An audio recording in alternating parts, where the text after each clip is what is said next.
மந்தம் எதற்காக உற்பத்தியாகிறது? ஒரு மந்தம் என்பது ஒரு 5 நபர், ஒரு 10 நபர், 20 நபர், 50 நபர், 100 நபர், 200 நபர், இப்படி சொல்லிக்கொண்டே போகலாம். இவர்களெல்லாம் ஒன்று சேர்ந்து ஆலோசித்து நல்ல செயல்களில் ஈடுபட்டு தமிழ் மொழியை எப்படி வளர்க்க வேண்டும், தமிழ் மாணவர்களுக்கு என்ன விதமான பயிற்சியை கொடுக்க வேண்டும், அந்த பயிற்சி மாணவர்களுக்கு உந்துதலாக இருக்குமா அல்லது இல்லையா என்பதை ஒரு மன்றத்தின் மூலமாக அந்த இலக்கியத்தை தமிழ் மொழியை வளரச் செய்வதுதான் இந்த தமிழ் இலக்கிய மன்றங்கள். வேற ஒன்றும் இல்லை. உங்களுடைய ஆளுமையை, உங்களுடைய திறமை, உங்களுடைய அறிவாற்றலை கவிதையாக இருக்கட்டும், நாவலாக இருக்கட்டும், சிறுகதையாக இருக்கட்டும், நாட்டுப்புற பாடலாக இருக்கட்டும், அறிவியல் சிந்தனையாக இருக்கட்டும், சினிமா பாடல்களாக, திரைப்பட பாடலாக இருக்கட்டும், இப்படி எதுவாக இருந்தாலும் அதை உனக்குள்ளே இருக்கிற செய்திகளை, உனக்கு உள்ளே இருக்கிற திறமைகளை, உனக்கு உள்ளே இருக்கிற ஆற்றல்களை, உனக்கு உள்ளே இருக்கிற ஆங்கிலத்தில் ஸ்கில் என்று சொல்லுவாங்க இல்லையா, அதை வெளிக்கொண்டுதான் இந்த தமிழ் மன்றத்துடைய வேலை.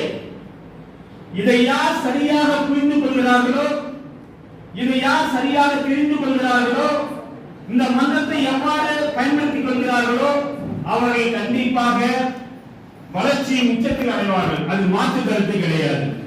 அப்படித்தான் இன்றைக்கு இருக்கிற திரைப்பட பாடலாசிரியர்கள் இருந்தாலும், திரைப்பட இயக்குநராக இருந்தாலும், அல்லது எழுத்தாளராக இருந்தாலும், அல்லது பேச்சாளராக இருந்தாலும், யாராக இருந்தாலும் தமிழ் மொழியை யார் சுவாசிக்கிறார்களோ, தமிழ் மொழியை யார் நேசிக்கிறார்களோ, தமிழ் மொழியை உயிராக நினைக்கிறார்களோ, இவர்களெல்லாம் வாழ்வது வரலாறு சொல்வதுதான் இந்த தமிழ்நாட்டுடைய வரலாறு. அதனால்தான் என்னுடைய தலைப்பு என்ன கொடுத்திருக்கிறேன் என்றால், அந்த தமிழும் தமிழரும் அப்படின்னு கொடுத்திருக்கிறோம். இப்ப நம்ம எல்லாம் தமிழர்கள், தமிழுக்காக உயிர் விட்டவர்கள் நிறைய பேர் இருக்காங்க. அது அடுத்த கட்டத்துக்கு வருவோம். தனித்தமிழ் இயக்கம் நடந்திருக்கிறது. தமிழர்கள் சும்மா இல்ல, சோழம் இல்ல, தமிழ் படித்தோர் சாவதில்லை என்று வரலாறு பேசுகிறது. செந்தமிழே உயிரே நருந்தேனே என் செயலனை மூச்சனை உனக்களித்தேனே நைந்தாயனால் நைந்து போகும் என் வாழ்வு நன்றியை உனக்கெமே எனக்கும் தானே என்று பாவேந்தர் பாரதிதாசன் தமிழ் மொழியை கடுமையாக சொல்லியிருக்கிறார்.